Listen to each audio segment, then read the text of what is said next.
And when we say 4 o'clock, damn it, we mean 4 o'clock right here on Russell and Hunter's The Brewmance. Thanks for hanging out with us. He's Rob Hunter. I'm Mike Russell. And an interesting day. Y'all know I am a SCOTUS apologist. I am a huge fan of all things SCOTUS. And today was interesting. Today, there was a Murphy versus Missouri case that is being heard before the Supreme Court. And this is a big one. This is the look into the Biden administration and their during the COVID years policing social media and essentially coercing with social media to squash speech of us, we the people. And listening to the arguments, it was obviously cut along ideological lines. But what was concerning to me most was seeing the Sotomayor, Kagan, Jackson absolutely jump all over what we would see as a clear, cut and dry case of the government saying, you can't say that, which is a violation of the First Amendment, no matter what surrogate you use to do so. But this is the craziest part to me, Mike, is I just saw a poll the other day that said something to the effect that 30% of Americans, I think the First Amendment goes too far.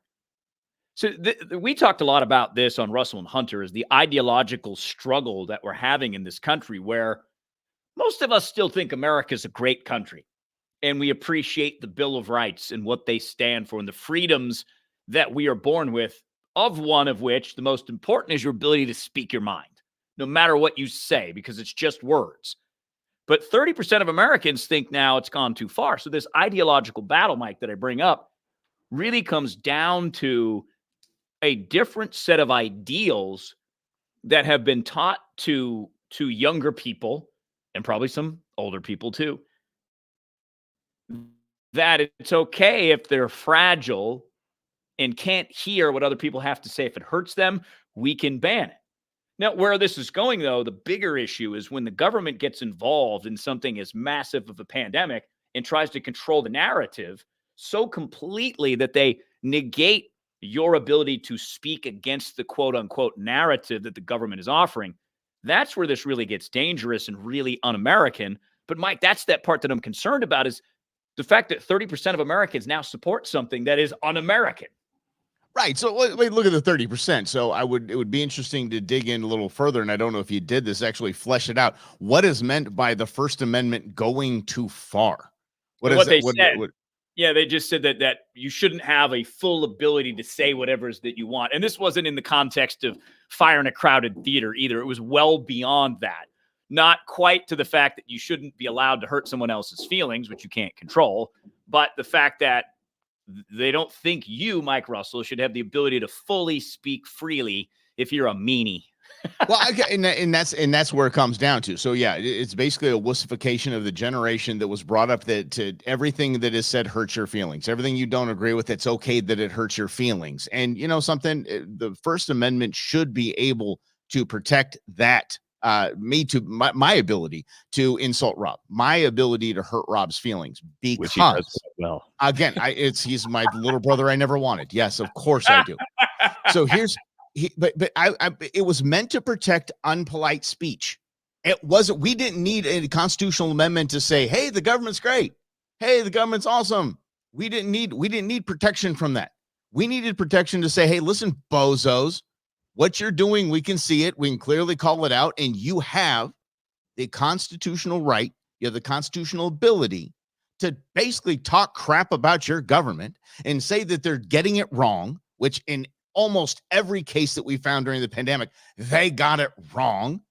And when that was pointed out, your United States government went to the social media companies to squash your ability to say that they're doing it wrong. And that is a clear-cut violation of the First Amendment.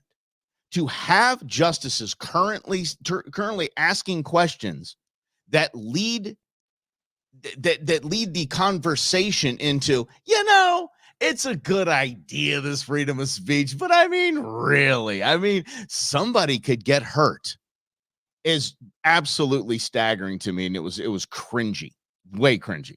When you think about the times that we live in, as the media would like to say, there is a lot of trepidation that people are allowed to say what they want because the government has not done a very good job. Not done a good job at all. What? I'm gonna bring a Huh? local issue in. Yeah, exactly. So we know, like, we live in Arizona. Mike and I live in Arizona. It's one of the fastest growing cities in America. It's in the top 10. We've got Buckeye, which is just west out by Yes. Mike's hood. That's right. Buckeye's growing faster than Phoenix. We've Mhm. got major growth here. And with that comes some challenges. More people bidding on homes, driving home prices up, but that drives property taxes up. And it makes it harder to afford a home, to get that asset that you need to build wealth. So Republicans and Democrats in our state Senate and House worked together on this housing bill, got it to a Democrat governor's desk, Katie Hobbs, and she vetoed the bill because I was told, I talked to someone about it who helped put the bill together, she's afraid of the cities.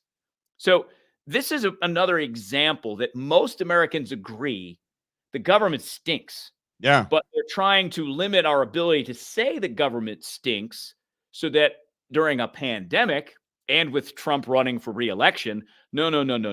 Those freedoms that you've born with, that you've had since 1789, we're going to start to rethink some of those. And to Mike's point about the justices, look, this should pass. It should win. It should be overwhelming. Maybe it's 7-2. Maybe it's 8-1. Maybe it's 5-4. I don't know what the end result of this free speech case is going to be.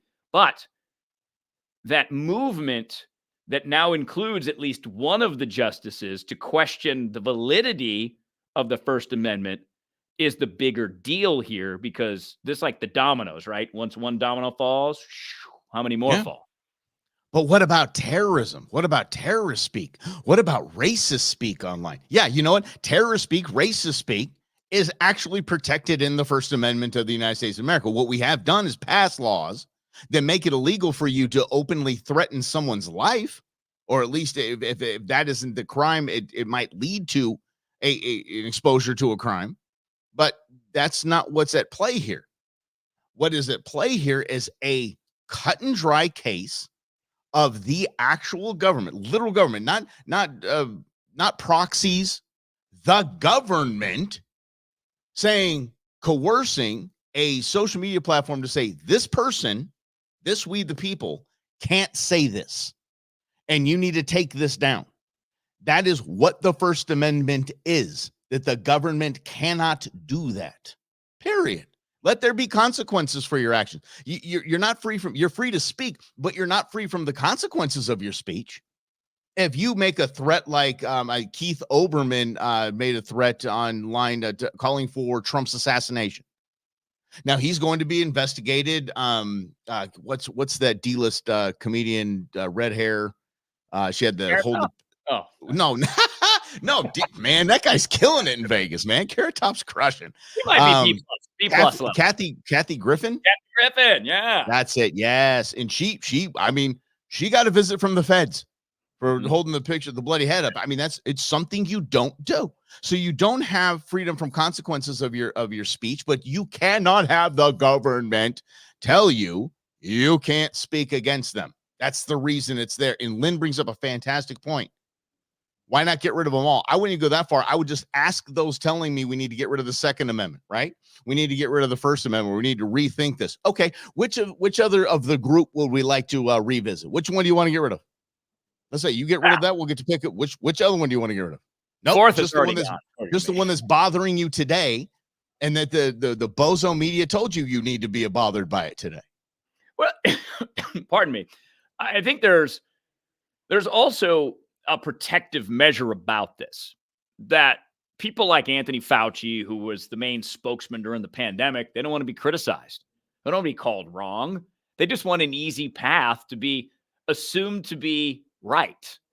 But I mean, we have, how many years has it been since 1789? It's been a lot. 200 and Don't make me do that, man. I'm not going to do the math either. 200 and whatever, 50 years, something along those lines. 250 years we have of government going against its own values that it was created. I mean, I can talk about John Adams and the Sedition Acts, the Alien and Sedition Acts of 1798. Adams was upset because he was being criticized in a time of war. So even though he was such a proponent of the First Amendment, he said, the hell with that, I'm the president now. So you have a natural reaction. So when you're given a freedom, the only way to go from there is the opposite way. And we've had 250 whatever years of going the opposite way, so much so that it's at this point where 30% of Americans, including a Supreme Court justice, are questioning how far your right to speak your mind is willing to go, especially when it comes to criticizing the government, especially when it comes to learning secrets that the government doesn't want you to know. I mean, I always bring up Pat Tillman because the story still ticks me off how the United States Pentagon lied to us about his death and tried to make a hero out of him to recruit more people to go fight their war when he was actually killed by friendly fire. Yeah. This is why the government doesn't want you to speak freely, because they try to hide the knowledge from you so you can't. So the next step is to censor even more information so they have a de facto free speech ban. I was actually just at a sports bar this weekend and saw it was actually it was some sort of a bar, but it had a big Tillman everything, and you were the first one I thought of. I was like, oh, that would trigger my guy right there. That he's gonna get triggered walking and seeing that. Goes, hey, everybody I know, we love some Pat Tillman, but do you want to know the real story? Someone buy me a beer. We'll tell you the real story. Yeah. Yes. Yes. Well, and it's just that, Mike, that just it's all these little things that in the 27 years that I've done this, in the almost 20 that you've done this, you pick up little things along the way, and then you put those little things together and you see the puzzle, and you see that the reason the government classifies so many things, in my opinion, is to cover up their idiotic decisions and their lies. So they don't want you to know, because one of the biggest things throughout human history that has shaped cultures and countries is who has access to information. So I went to Italy in October, and one of the things they talk about in regards to the Catholic Church, at the very beginning of it, the priests knew how to read, but they didn't teach anybody how to read. They made people come to church, so they kept the power and the knowledge and took all the money with that knowledge. That's the way humans work. I was just watching there's a series on Netflix about the Cold War. So I watched the first episode. It's like a 9-part series. When Truman, who was the president when the atomic bomb, when they did the test and they knew it was going to work, they gave him that information. And I'm like, okay, he's like one of 7 people in the whole world that know that. How powerful is it to know that knowledge that you have a bomb that can destroy a city? And what do you do with that information? He told Stalin, by the way, Russian Stalin. Okay. It was just in passing, maybe over a drink. Just well, hey, yeah. Here's the crazy thing, and I don't know a ton about all the ins and outs of World War II, but when the Germans were defeated, they were defeated by the Americans, the British, a bunch of other nations, and the Russians. So the 3 nations got together and had a little summit on what to do with Germany and the German land, and that was part of that conversation. Truman's like, "Hey, Stali, got you, buddy. I got a big bomb. You want to test us?" But see, in with the knowledge that we're not allowed to have here domestically is anything that is going to be passed legislatively. We don't know the vote counts. We don't know the companies that will be beneficiaries of said legislation. But there's a group of people, representatives and senators, that they know a lot about that. So when you talk about the knowledge that no one else knows and how powerful that is, it can mean millions for you. Wink, wink. I'm looking at you, Crenshaw. Looking right at you, buddy. There's some good insider trading happening up there. So yeah, I mean, it's a kind of a micro version of that. It's not any big bomb, Stalin and it's the same. It's the same power. It's the same point. Yeah, if I learned which companies the government was going to invest billions of dollars in, and I knew that before anybody else did, yeah, okay. Why wouldn't I use that information to my betterment? Now, I wouldn't, because I have honor, but many men and women in the Congress and the Senate, White House, obviously do not. I'm to the point where I'm like, just feed me the information. Okay, I'm getting mine. That's almost to the point. I'm just gonna get mine. Okay, fine. Yeah. Jeez, why not? I want some of that. I want some of that noise now. So obviously, going to keep you informed on everything. This is a really, really big case. I mean, this was so important that the framers had this as number one. Number one, your ability to speak out against your government and their wrongdoings is number one. That's the biggest. Number 2 was being able to carry strat. Yeah. So those are the top two, and for a reason. Okay. So it's weird the Supreme Court even took this up, but okay, all right. should be just settled science, as the Barackster used to say. Let's move on to the word du jour, the word that is the distraction, the word that is the freak out. I'm talking about the word bloodbath, okay? Bloodbath. Quite frankly, a great word to say. Bloodbath. We love bloodbath. Bloodbath is what's going to be. It's going to be a big red wave. Donald Trump was talking about the auto industry and his Arrow. What's up, Arrow? Been a minute. As he brings up, he was talking about the auto industry, the lack of tariffs, the bloodbath is going to be if Biden keeps along his way, especially with electric vehicles. And he says it's going to be a bloodbath. Of course, those that aim to eliminate the mean orange man, that is the media and the basically the media arm of the DNC, which is all of our media, except for X, thank God. Took it as him calling for another January 6th, as Joe Scarborough said, January 6th was a bloodbath. No, quite literally not. If you even look up the year, come on. You look up insurrection and bloodbath, guess what? Neither. Neither fit the definition. They must not have gotten around to changing the definitions like they did vaccine. Something Donald Trump said when prompting an insurrection. That's the new definition. Exactly. We're playing the pyramid. Things Donald Trump says when inciting insurrection. Look, an erection. Oh, this is why it's good that we are no longer on KFYI. Tom, yes, I did it. Tom, hang in there a few minutes. Tom asked what happened to us on KFYI. We'll get to it, buddy. A little bit. So insurrection is what I meant. We insurrectioned our way out of KFYI. That's what we did. We're like, we're out of here. It was an insurrection. It was this. We're out of here. The thing that drives me the most crazy about the media, and Tom, this ties into why I no longer work in media, is because January 6th cannot be the go-to thing every single day. I understand that at 40+% of this country will never vote for Donald Trump. It's probably closer to 50%. And the key is going to be 1 or 2% that's going to push this over the edge. The constant going back to the well, it just gets so boring and so old. And you can't possibly still be outraged about the thing that happened how many years ago now? 21, right? Yeah, 3 years ago. Yeah. We're still, oh my God, I can't believe that happened. But it did happen. And the guy's he's the Republican nominee. So that's reality. So your job isn't to just circle the wagons again and remind us of January 6th and Trump said bloodbath. Make your case against Donald Trump. Or better yet, make your case for Joseph Robinette Biden. Hell, make your case for Robert Kennedy Jr. I'd rather listen to that than more conversations about January 6th. Yeah, so we told you. Speaking of KFYI, we were there, right in the studio, watching it on TV, and thinking, what in the world? Y'all stop this noise. You do not know what you're doing right now. And people get fired up. We just ran through with the George Floyd nonsense. We had federal buildings burned to the ground. It wasn't like it was something we hadn't seen before. Just hadn't seen it against the Capitol. But we weren't saying stop now because, what you're doing is breaking the law. You're going to get in trouble.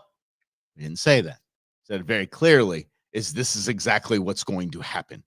This will be used as the foothold for total power from the Democrats, period. They will use January 6th every single chance they get. Look at what they did with this committee. Again, it was a committee, not a commission. This was made up. They hired an ABC producer for their prime time. Remember that? Did nothing. Didn't move a needle anyway. It actually made them look like a bunch of bozos.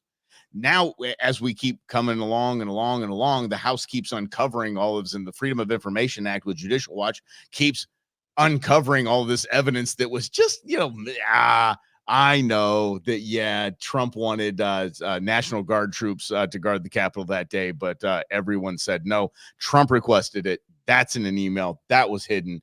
Actually, what's her name? Liz Cheney had that email.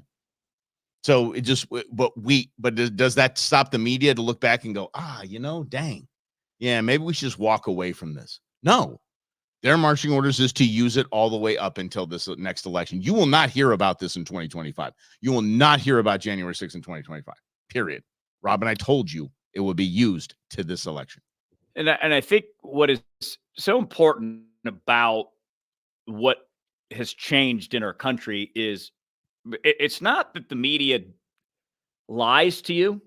It's just that they leave facts out. Also, So they liable don't mission. well, I mean, technically, yes, but it's so narrative driven that they only give you the facts, quote unquote facts, the story that goes with that narrative. And the fact that in the mainstream and even some of the Republican right wing media, nobody thinks outside the box anymore. It's all driven one way or the other way. And for me, it just got to be too much because it wasn't honest. There wasn't values in it, American values of freedom, of understanding that not everybody agrees with you. That spirit of betterment has gone because that's what I don't see the arguments about either one of these presidential candidates about why one's better than the other. All I hear about why one is worse than the other. I don't hear the compelling arguments that my guy is better because of X, Y, and Z. I hear I'm better because that guy's terrible. That guy's old. That guy stutters. Seeing Great. Joe What's Biden your vision for say that America? Donald Trump is not mentally fit or mentally or physically fit for office, I about fell off my chair. Like, That's what I come mean. on. It's just like there's no We're having an substance. we're having an applesauce fight in the old folks' home right now. Is what this entire presidential election is going to be. Hey, he's older. You walk with a limp. They're gonna be chucking their walkers at each other. So we're just Oh, done it's with gonna it. I be think we great. have to be done with it. Yeah, it's gonna be a lot of Well, fun. and for the first time technically 2001, George Bush was not a State of the Union because the first year of the presidency, you're just in office, you don't know. I've watched every State of the Union since that point until this one, until this Biden one. I'm like, what's the point? Yeah. I did see a couple of clips of him yelling at me, though, and I just love it when a president yells at me. It just makes me feel so good. Seriously, just stop yelling. Why you? I keep saying it's like, Mom, something's wrong with Grandpa.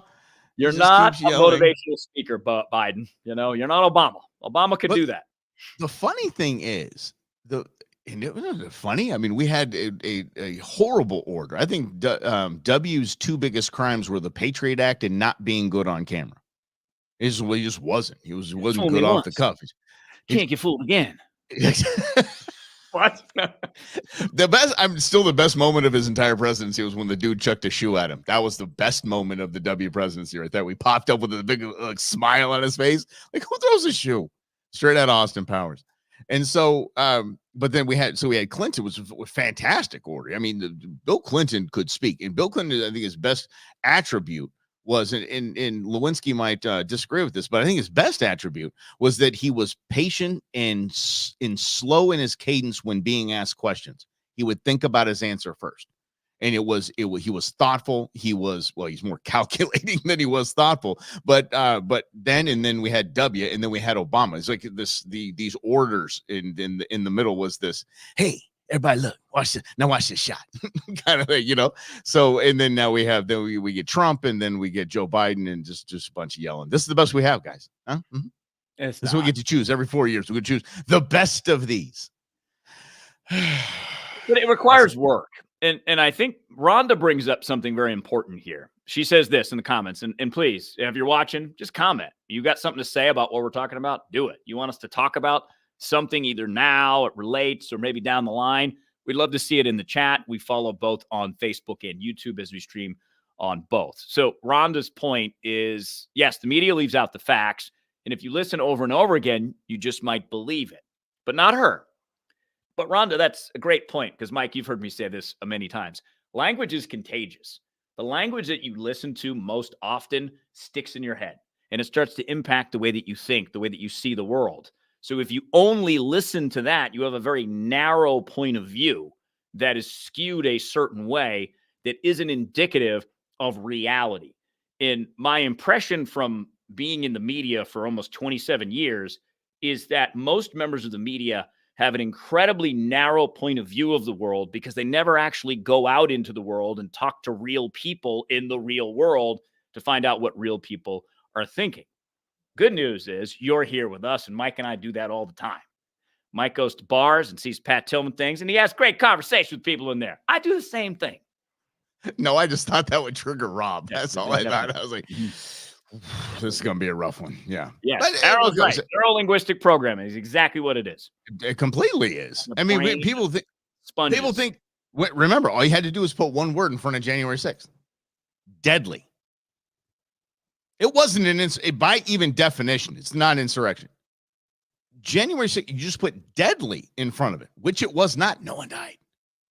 But if you say it enough, that's the neuro-linguistic programming. You say it enough, and then you just see this opportunity. This tiny little window opens up, and you ram our entire media apparatus through that tiny little window when the man said bloodbath.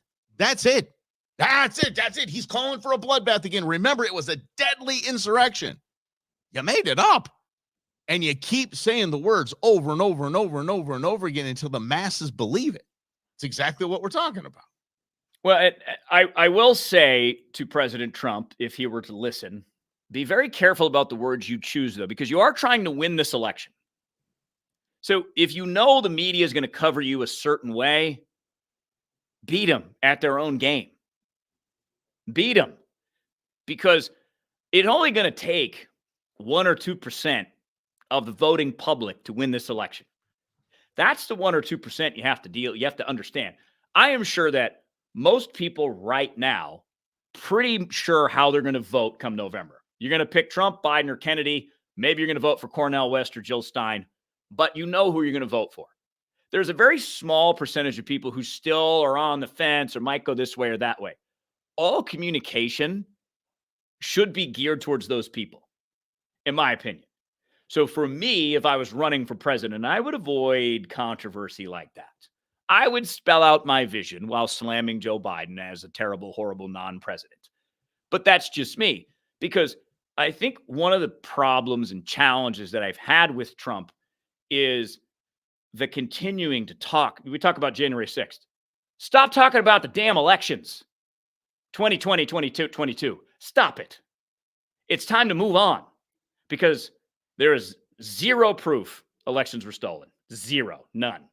It's never been found. There was a guy who wrote an article in the Arizona Republic, our former newspaper here in Arizona, who said the Trump team hired him to find fraud. He found some, less than 200 across 12 states. So that narrative is just a narrative, and it is a lie. But to go back to your point, Mike, you say a lie often enough, people believe it. You know who said that? A certain guy who ran Germany in the 30s and 40s. Had a funny mustache. He did have a funny mustache. So So that's my real challenge here, is that even the candidates just don't tell you the truth or what they really think or really feel. It's just lies on top of lies on top of lies on top of lies. So we're creating this big lying narrative where there is no truth. But maybe there is no truth after all, Mike. We'll get philosophical. And I think that, again, we can use the same thing that Rob was talking about there. You talk about stolen. There's different versions of stolen. So if you just take the same one and we're just talking about Dominion voting machines, well, okay, then there we go. We don't have the hardcore proof, don't have the evidence in our hand. Although Rob and I talked to a guy, he sells pillows, who said he has 3 terabytes of fact and proof. Have you seen it, Rob? Did he send that to you? Was it in your Dropbox? Maybe the file was too big, 3 terabytes alone. I just didn't get that. So then that goes, and you keep saying things like that, and stolen, and I have evidence, and stolen, and evidence, and stolen, and evidence, and stolen, and evidence, and then nothing is presented. I mean, you go back, you look at that Time article back in 2020, and they said, here's exactly how these 5 states changed their voting laws to make sure Joe Biden was the winner. Okay, if that's your version of stolen, stolen. If you keep saying stolen is somebody went in the computer and changed votes overnight, okay, we need to see proof first. We have proof of the first. We don't have proof of those. So, but if so the media takes things like bloodbath, deadly insurrection, and has used them effectively against their opponent, Donald Trump in this case. What they have also done is associate the word stolen with lunatic. They have a stolen election, rigged with lunatic. So the more, I think to Rob's point, the more you say this as a presidential candidate, rigged election, stolen election, you're going to be looked upon at those moderates of those 2-3% that they need so bad, as they've been conditioned, whether you like it or not, and who did it, who cares? Whether you like it or not, that's the way it is. Stop saying those words. And that's, again, you're trying to get to that 1 or 2% to win election, because everything has to be about winning. Because you can have the greatest policies in the world, but if you have no power to implement the policies, those policies are basically garbage. So if you have the better policies and the better plan for America, run on that. It just seems real simple to me, especially given that, and Trump's ahead in the polls right now, but don't get cocky about that, because it's March. Ronald Reagan was down by double digits in 1980 against Jimmy Carter, who was a horrible president at this point in the presidential race. And so was Hills. Exactly. Hills was up by 8 points in 2016 at this point. So you just keep that in mind. So the polls right now are irrelevant, because not that many people are paying attention, especially to this election. So come September, polls start to matter again, because we don't know what's going to happen over the next few months. It could be all kinds of crazy things with migration, crazier than they're already seeing, that actually makes the news, that might impact the election. America's $36 trillion in debt might catch up with us. Who knows? Interest rates might go up. Who the heck knows? But the point is, everything should be geared towards winning and winning elections, in figuring out how to get, in 2020, 10,000 people in Arizona. That was the difference between Trump and Biden. In 2022, in the governor's race, Kari Lake versus Katie Hobbs. Again, both of those candidates, Biden and Hobbs, no stage presence, no great orator abilities. There you go. Cannot connect with an audience, yet still won. So in 2022, 17,000 people. That's the difference. I mean, Trump won collectively in 2016 by like 77,000 votes. That's what we're talking about here. The margin of victory in the last two elections, presidential races, and the governor's races in between, are real narrow in certain states. Those are the states that matter. The state of Arizona, maybe Michigan, Pennsylvania, Georgia, where you're losing by a small amount. You got to figure out how to turn that around. That isn't just Biden sucks. Because if we think Biden sucks and Trump sucks, who are you left with? Well, somebody in that camp is going to have to try to convince 20,000 people to vote for me so I can win in key states. And keep in mind, those polls are against Joe Biden, not his actual opponent. I've said it. I'm going to keep saying it. Gavin Newsom stepping up. I mean, is that a Barry O? Did you see him going in, sneaking on the back door? Some shadow diplomacy. Not the hat. I believe he's in France. Is it Macron he's meeting with? Somebody. I mean, just like, gonna go. Yeah. Yeah. Oh, we're here to sit here and talk about having daughters. Yeah, just like my buddy on the tarmac there with Clinton. We're just gonna talk about yoga, like Hillary's emails. Recipes. Don't forget the recipes. So, Hillary recipes. Yes, she looks like a gourmet cook. She is. Let me tell you that. Yeah, a lot of time in the kitchen. You can tell. Hillary Clinton. What does she do in her downtime? Whips up a souffle for Bill. Nobody said that ever. Stop teeing it up for me, Rob. Just stop. You're triggering me right now. This is family programming. Family programming. No, it's no holds barred. It's the internet. We can do what we want. Yeah, I guess. So I guess I could say January 6th was an erection and not. Oh my God. I already did it once. If you get an erection from January 6th, please call your doctor. No, MSNBC did. MSNBC did. The DNC did. They were all fired up about that. They were, and there was no deadly, by the way. Yeah, the deadly was somebody got shot by a guard in the where was it? Where did she get shot? She got shot in the neck. You know what I'm talking about. Help me. A rioter got shot. So yes, I mean that does make it a deadly insurrection. Huh? Oh, you mean the Ashley Babbitt? Is that what you're talking about? Ashley Babbitt, that's the one. Yes. Yeah. Okay. I mean, so it was deadly that way. But we lost cops. Well, we didn't lose cops, but yeah. Here we go. Arrows jumping in. Chicks like, oh, here we go. But that is Arrows unleashed. He has free speech right here. I love it. I'm all about it. But okay, so let's actually kind of flip that back around. So when we talked about earlier the First Amendment argument that's going on in front of the Supreme Court right now, this is a long game. Rob brought this up so masterfully. It was a genius way to look at things about a year ago when you started talking about Roe v. Wade, and you started talking about basically playing the long game, how the Democrats are playing the long game with the Second Amendment. They're playing the long game with the First Amendment too. Because, I mean, they literally now are making it acceptable to the tune of 30% of Americans think the First Amendment goes too far, that the government can go, yeah, hey, Twitter, hey, Facebook, you can't let this guy speak. This guy shouldn't be able to speak. If that becomes okay, that's, again, the long game, and it's long game played effectively, as they do. It's something that a dictator like Putin would say about American politics is, I'm going to be here for a while, so I can wait out the next president. So, and you obviously saw him do that during the Trump years. He's like, all right, I'll just sit here and wait. I'm not going anywhere. So I'll maneuver and do my things. And then when I have my opportunity, I'll take it, because he did. So that right there is one of the arguments that if I'm Trump, I'm making, because it's where Biden is the weakest, in my opinion, is that look at what's happened to the world in 3 years since Biden's been president. We have Hamas attacking Israel, Israel fighting back. We've got Ukraine and Russia. We've got other skirmishes that are popping up. We've got Taiwan and China, and we've got China expanding their territory. They are closer and closer to Hawaii all the time. So they're expanding their reach and influence. You have all of these things that have happened under Biden that are great arguments to make against the guy. But that's, I think, missing for the most part, at least the headlines that I see. And again, I'm not watching every rally, and there's only so many times you can hear the same thing. You know what I mean? Well, I'll give you an example. So I went to Iowa in 2007 and 2008 to cover the 2008 election. We used to go and follow the candidates around, and we'd go to their appearances. They have the same speech at every appearance. Yeah. So you'd see it 3 times, and you'd be like bored with it because you've already heard it 3 times.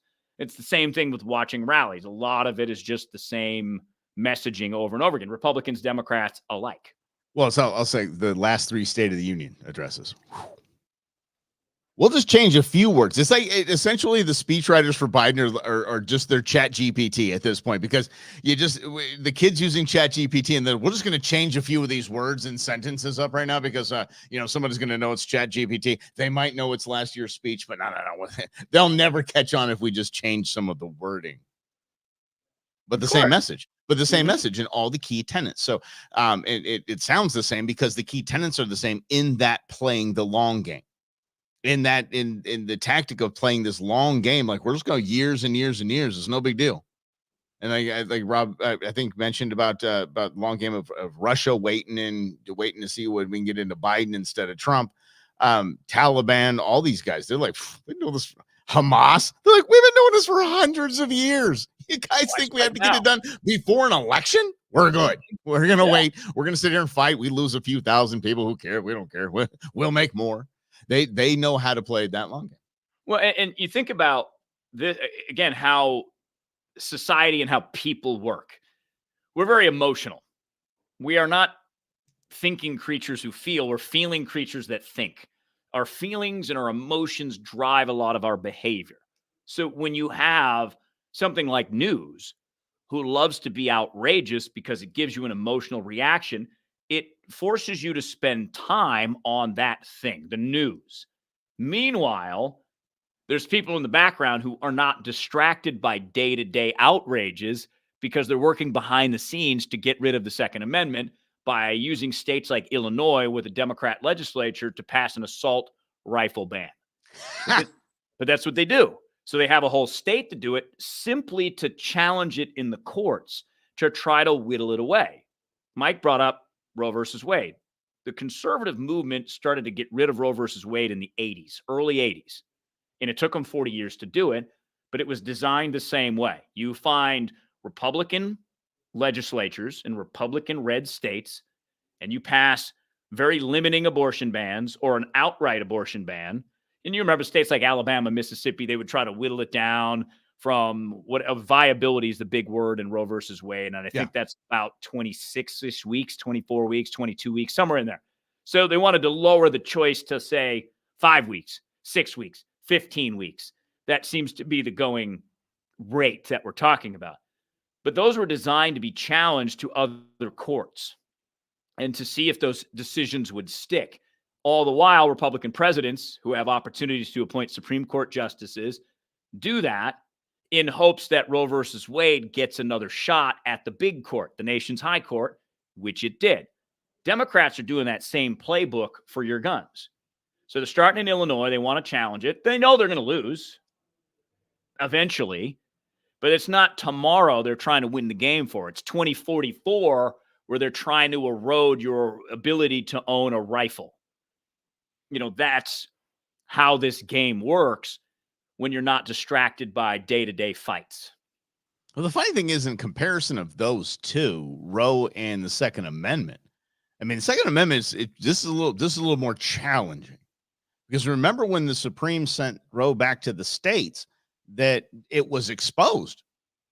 The Bidens, the Kamala Harrises, the Mitch McConnells, the Republicans and Democrats alike, they had an opportunity to have it out in the House and in the Senate and actually codify that as a law. Like you got that. It's not just a ruling that we use as precedent. And that's why Ruth Bader Ginsburg told Clinton, yo, don't jack around with this. You need to codify this now. This is dicey dicey ruling as it is. It's a dicey opinion. It's on shaky ground. The evidence is going to come out how dicey all of that was, how shady all of that was, who was paid, who lied, and all this stuff. It's going to come out. So you need to make it a law. Yeah, I'll get around to it when I want to. Yeah, I'll get around to it. Didn't get around to it. Neil DeBarrio.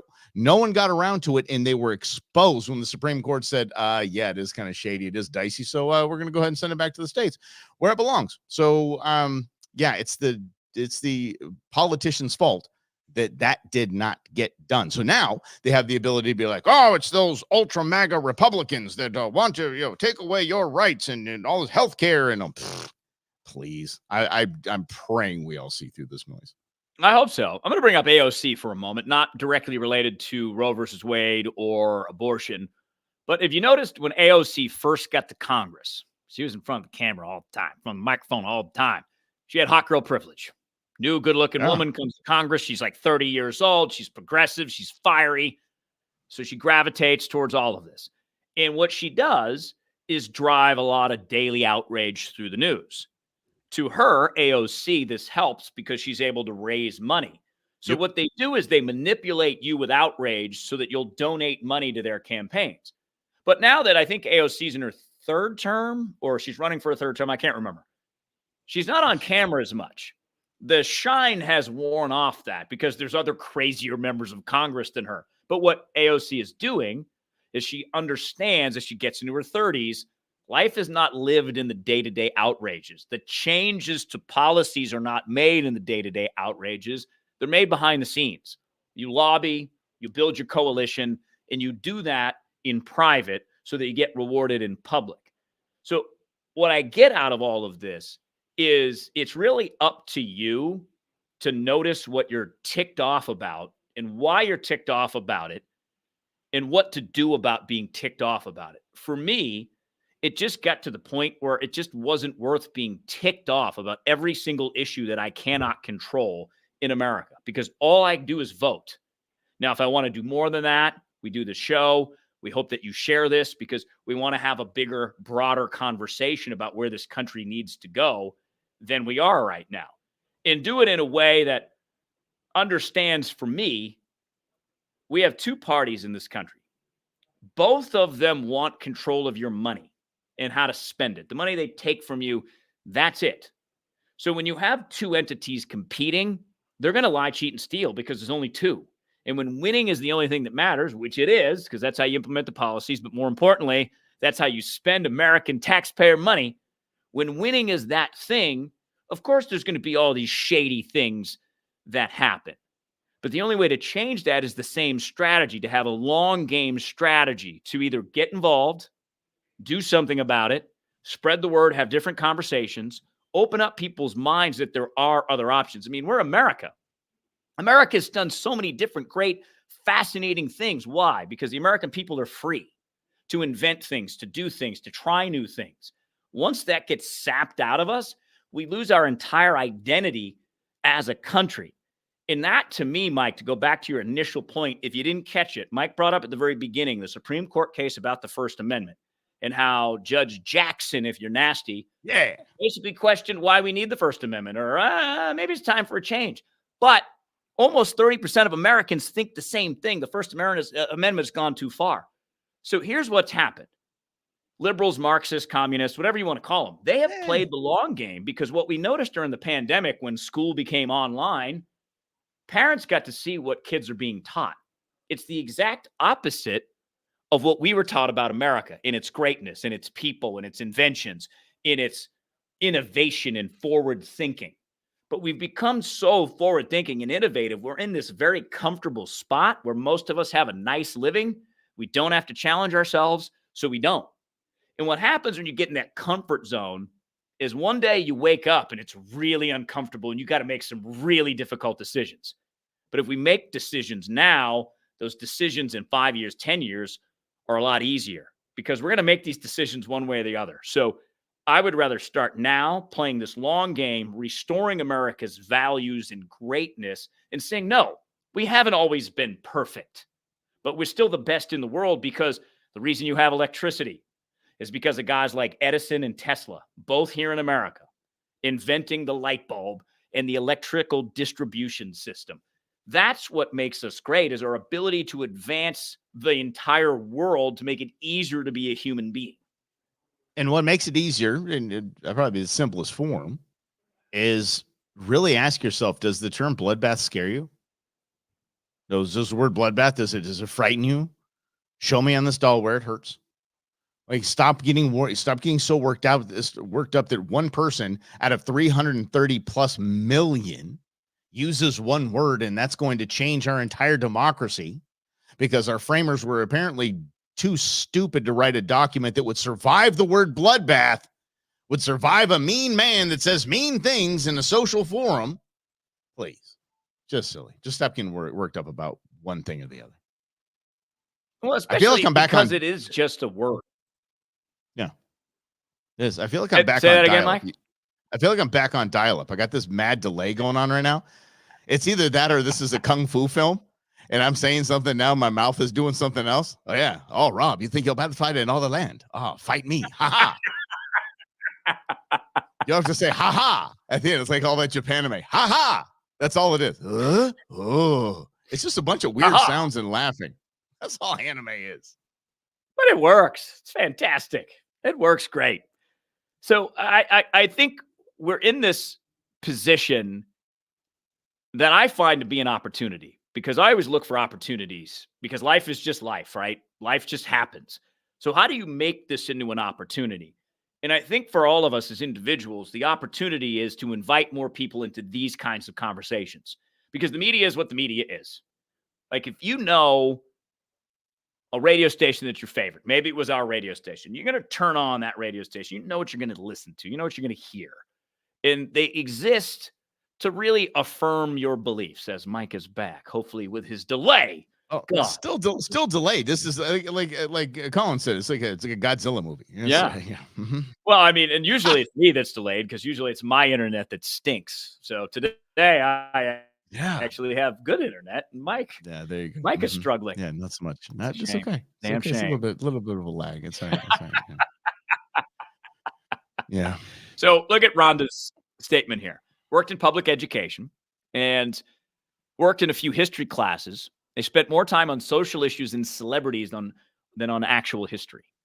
And I think that is such an important lesson, because history is taught so that we learn lessons of what we did wrong and what we did right. So we either repeat the right and fix the wrong.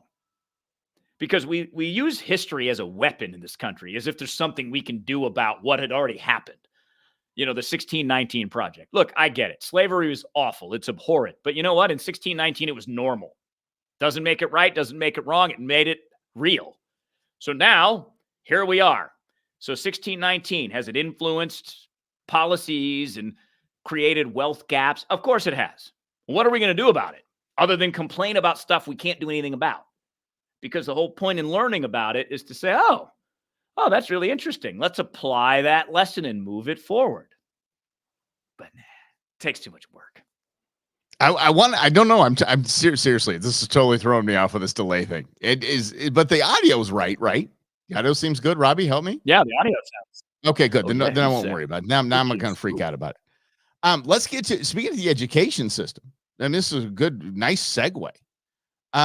Again, I was reminded today, and I thought that the man went away, and I was excited that the man went away, but apparently he's back. Don Lemon has a streaming show so Don Lemon, as if he needed to prove to us that he was unintelligent, sat down next to probably the most intelligent man in the galaxy. So much so that, look, Elon Musk is so smart. He wants us to go to Mars because he wants us to go find actual intelligent life in other places because he's bored with us. We're boring him right now. Elon Musk understand. had to take, he had to quite literally take Don Lemon to school on why the administration, why the DNC has opened up the border to 10 million illegals and is shipping them to blue states. Remember, they don't like to say where they're sending them. They're sending them to blue states. And Elon cracked the code. Elon goes, well, that's easy. It's because of the census.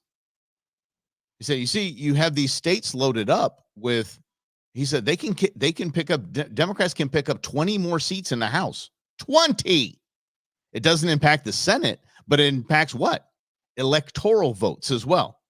So you have electoral votes and House seats. This is okay. Now it all makes sense. Oh, I love it. I think that's a great point because when I was doing radio, my radio career, Mike, I would do anything to get a radio show. I mean, outside of stealing, lying, and cheating. Yeah. But there's not $5 trillion or $6 trillion. You see Biden's budget that he proposed? $7.3 trillion. That's insane. But that's the point that Mike's bringing up is to control that money. You can control where the population is because the census just counts people. It doesn't matter whether they're here legally, illegally. They just count people. And House seats are distributed based on the population. So, for example, Arizona got screwed in the last census by not getting an extra seat because we gained a ton of population but didn't get any more representation. So now states like New York, for the first time, lost congressional seats. California, Democrat stronghold, lost congressional seats. I hate to say that this is the game, but Mike's exactly right. Elon's exactly right. For them, it's as if it's me doing my radio career. I moved anywhere I had to move. I moved to Farmington, New Mexico to keep this career going. Like, only insane people do that. I did it because I was committed. And if you're committed to spending 5, 6, 7 trillion of American taxpayer money, of course you would do something like, yeah, okay, let's set some migrants in and shift them to Illinois and shift them to New York and shift them to California to see if we can get enough people in there to get California back a congressional seat because it's going to be a Democrat seat. And that helps Democrats spend your money and get rid of the First Amendment. So we can say, thank you. This is, they talk about the longing, packing the Supreme Court. I mean, think about this. Thank the good Lord that we're finally seeing how important the Senate is. The Senate is holding all of this together right now. When I have justices on the Supreme Court questioning the validity and the strength of the First Amendment, I do not know really how to wrap my head around that. When I watch Joe Biden walk a flight of steps, I can't get my head around that. When I watch the infighting between the Marjorie Taylor Greens, the Matt Gaetz, the AOCs, and all these bozos in the House, I can't get my head around that. And then there's the Senate. Where's Mitch McConnell going? Thank goodness Mitch McConnell get booted out of here. And hopefully we can have Chuck Schumer right behind him. But I see them as what they were meant to be. The brakes. Hold on, everybody. Y'all acting like a bunch of morons. And in this plan, if Elon Musk is correct, that this allows for more more House seats and more electoral votes, well, guess what? The Senate's the only thing that will stop all of this and hopefully hold some sanity for the Electoral College, some sanity for the filibuster, and just hold it all together. God love it. And then that's that big question, because is that what American voters want? Because it does seem that we forget, number one, we're in charge. And we do have a say in this. We pretend that we don't. And it's disempowering for all of us. And I think that that's one of the major challenges, Mike, that I see. And thank you all for joining us. Lynn, Rhonda, Daniel, what's happening? Nicole, good to see you guys.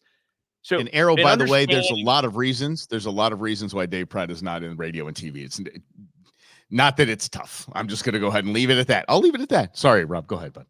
all good, all good. There And, you go. and understanding that we do have power, but we have to exercise it together. That if we want a better system, then we have to make that better system. We have to create it.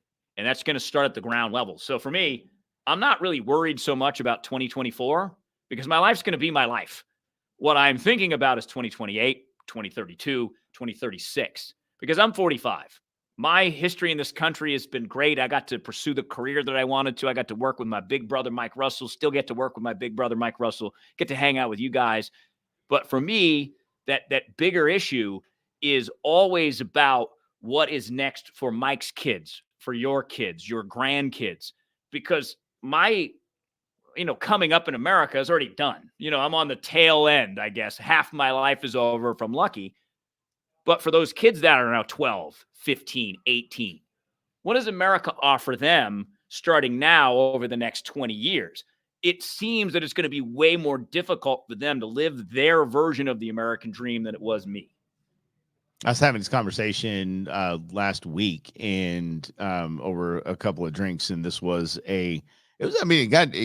real when you look at a picture of a family of 5 living in a house, had a car, and had dad working at the Ford plant and mom staying at home, and that income from the Ford plant afforded all of that.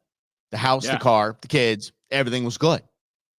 So if that family looked at where we are right now, they'd be like, oh my gosh, it's so hard. I can't believe that it's so hard for them to make it these days. Man, we just really screwed this up. And you know what we did? We did the same dang thing. We screwed it up as best we could through our generation. Yes, Gen Xers, I'm talking to us. It's okay. So, we are amazing, but it doesn't mean we aren't without mistakes. Doesn't mean we didn't screw up a bunch.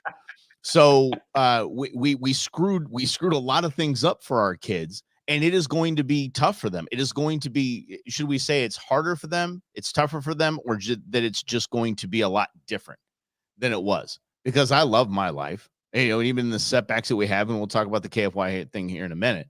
But it's difficult and challenging, but I don't think it's too difficult, too challenging. And I think our kids are going to be the same way. We're going to think, oh my gosh, I don't know how the kids are going to survive with this whole, BlackRock this and war this and the politicians this. Every generation's been singing that song.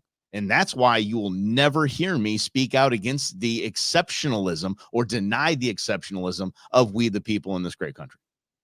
Well, and it's time for to exercise that, because here's what's different about the next 10 years than any other 10 years in American history.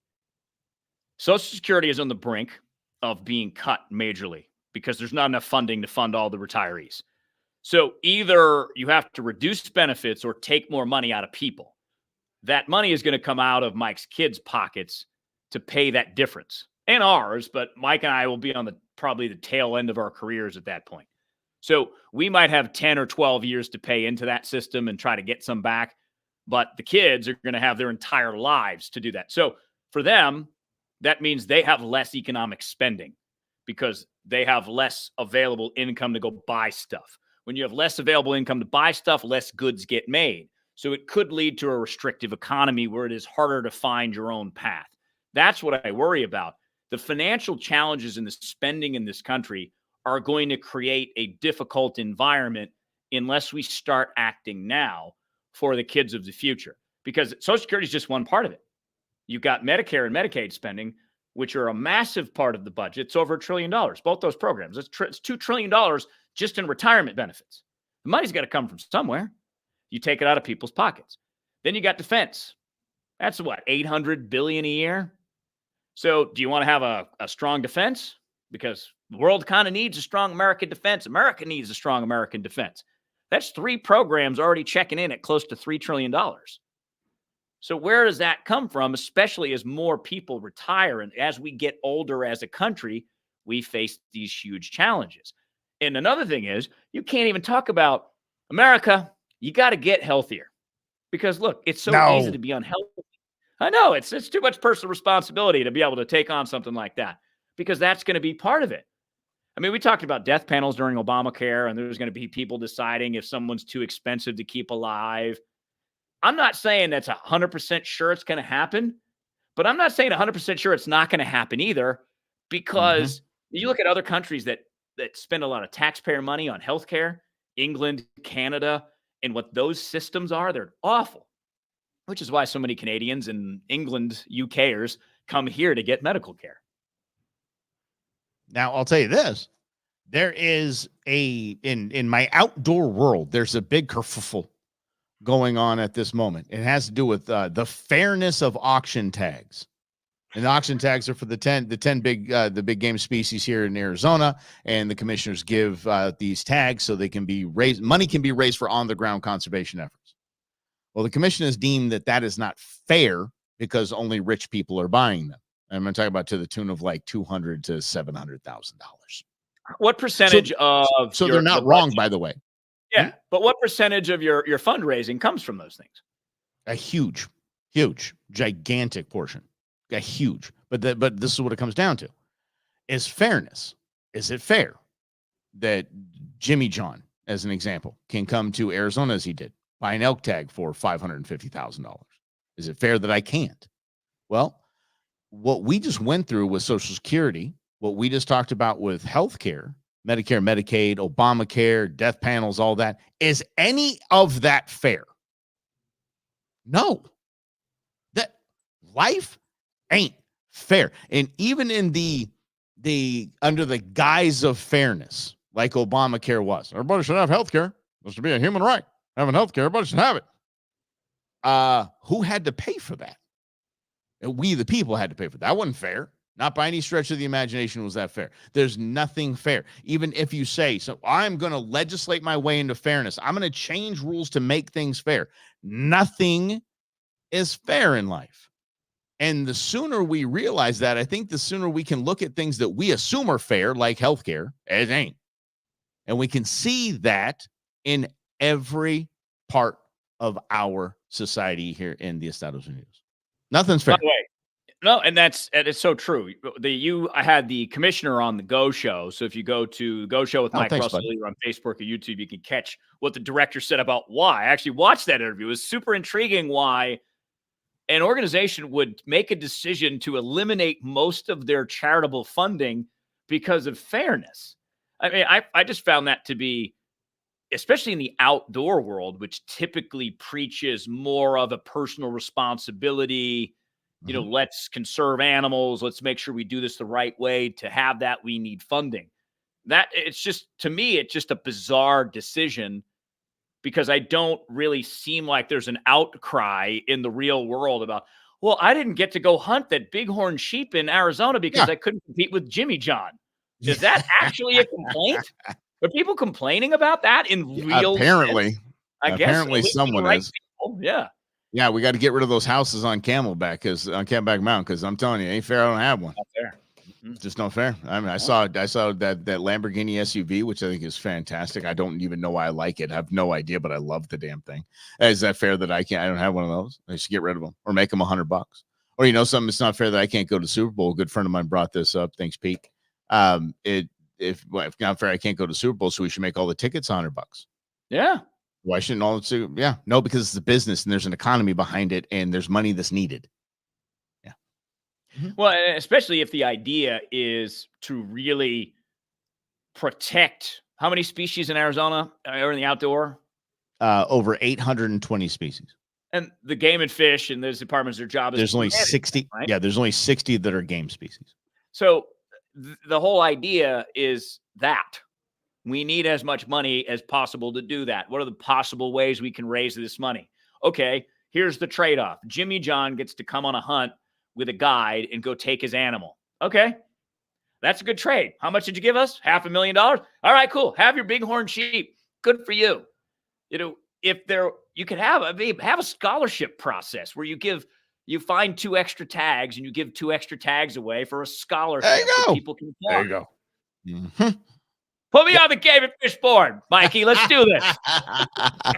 Commissioner Rob is stepping up. Yeah. Actually, the chairman of the commission gave a very passionate speech. He was the one dissenting vote in this. He had a very passionate little speech there. So, but anyway, just eliminating this idea, the idea that anything is fair. It's just not. And you can't make it fair. You can't legislate it so it's fair. Exactly. And we've tried, and look what happened. I saw this comment here. Rhonda said that Obamacare's a joke. It is, because it wasn't healthcare reform; it's health insurance reform, and it was a payback. So it actually made what we were supposed to make something fair. We made it wildly unfair. We made it more unfairer, is what we did. Yeah, and when you start to step in and regulate human feelings, emotions, and thoughts, you can't do it. It's just not possible. Yet we somehow still think that if we take your ability to speak freely away, we'll be nicer. No, we won't. We'll just be mean in different ways. Because that's what you got to understand, is that people are going to people, and you can't change that. You can't get people to understand that they're in charge of their own lives, because it's hard. It's hard to say, all right, I'm going to take responsibility for all of my decisions, which is what I did. I said, even the bad ones. I'm like, you know what? I did it. There's no one I can blame my childhood, whatever. I can blame it on this, but ultimately it's still my decision. And if I take responsibility for that, I then can take responsibility for my future decisions and hopefully think about the stupid ones before I do it and not do it. That's up to me. It's not up for politician A. It's not up for my buddy, Congressman David Schweikert, who hangs out with us here in Russell and Hunter. What it's up, not David? Up to him to fix my life for me. It's up to me. That's the ultimate fairness, is you get to do you. Oh, and thank you, Del. By the way, yeah, he was Obama. Barrio was with the UK Prime Minister today. That's who it was. And it was somebody. It was like somebody that really should raise eyebrows that he's meeting with, just kind of like no pomp and circumstance, no state dinners. Hey, I was around the neighborhood. I was down at the pub there. Oh, it was great fish and chips. And I thought I'd come around, say hi, knock on your door. How you doing? Yeah, I would love to be a fly on that Mr. wall. Obama is here to see you. I'm just dropping in. Yeah, Michelle had a massage down the road. That's all I got. I got an hour. Yeah. Yeah. I know we're streaming now, and it's we have a different set of rules, Rob, but we've got to ease into it a little bit. I've already said erection twice, now 3 times on this stream, so we'll ease into it as the change the rating system that we have going on here. So Rob is at an event that he's getting ready for. So let's get scooting along here. Rob, do you want to take the KFYI role? Sure. Gonna take that story. Go for it, kid. So, how radio works is when you're a host, you get offered contracts, and contracts vary in length: 2 years, 3 years, 4 years. I got a contract offer as a renewal as mine was up, but I just didn't feel as passionate about, how do I want to say this, talking about what we were talking about on a daily basis. I started to become somewhat disillusioned by it. So as Mike and I were talking, as I was thinking about whether or not to put 3 years of my life, and a lot of this was personal. It wasn't necessarily related to the company, the station. It's related to the media industry in general. But I thought about these key years for me. I'm 45 years old, about to be 46. So 45 to 48, possibly 49, because there's a 3-year deal plus an option. That is what I really got hung up on for myself, was if I'm going to pivot, now's the time. If Mike and I are going to create our own entity, which we had been doing with the Brewmance, which he does with the Go Show, if we're going to do it in this stage, now's the time. So for me, because my favorite concept in the world is freedom, I chose my own. Now, I'm not making as much money presently, but that is also humbling. But it's the right decision for me to make based on where I'm at in my life. That's I guess the best explanation that I can give. And then I was ready to stick around for a bit and see if I wanted to do a solo show. And basically, let's just put it this way: iHeart said, "No, I actually no. We're going to go ahead and combine Phoenix and Tucson. And hey, thanks for playing days before We get to Christmas." cut 2 salaries. Yay! Yay! Hey, no Merry more Rob, no more Mike. Christmas. Look at So us that's saving it. money. But again, okay, so going back to that, going back to really what anything. I mean, you think about this. You think about how what I was talking about on Go Today was those auction tags and the groups, the basically the specific groups like elk, Arizona Elk Society, and those in Bighorn Sheep, and they lose that ability to use those dollars because it has to by law go to on the ground conservation. So a lot of that funding went away, or it's the appearance that that funding is going to go away if a equal opportunity or alternative doesn't present itself. They lost their minds. Rightfully so. They freaked out. But then it comes to that point. It's like the day after I was let go at iHeart. Here I am. Nothing pissing and moaning is going to do about it. So, all right, let's figure something out. There's nothing you can do. That it is what it is. You are in the spot where you are, and that's what you're going to have to do. And that going back, and I mean to keep coming back to this is we talk about the generation, and the next generation is going to be so hard for my children. It's going to be hard for their children. You know what it's going to happen? It's going to be, it is what it is. And we're going to figure the damn thing out, and we're going to figure out how to have a good life, and we're figuring out how to move forward, whether that is make societal change or be a part of societal change, or go with the status quo because you like it and that's the life you want. Okay, but it's their choice and their decision as an American, as we the people, and they will get to the point where they're like, well, here's where we are. Here's what it is. Let's move forward and make the best of it. That's all you got. You're only in control of you, ultimately. I can't control Mike. Mike can't control me, as unfortunate as that may be for both me and Mike, because I'd probably be a better person if Mike was, was pulling the strings a little bit. But that's that reality. And I think for both of us to really wrap up the KFYI thing is just that, is that we're now here with you, making a run at it. If you want to help us, if you find that we provide value in offering a different conversation, we would be incredibly grateful if you shared us with your friends who want to have these conversations, who understand that America is in a really interesting place.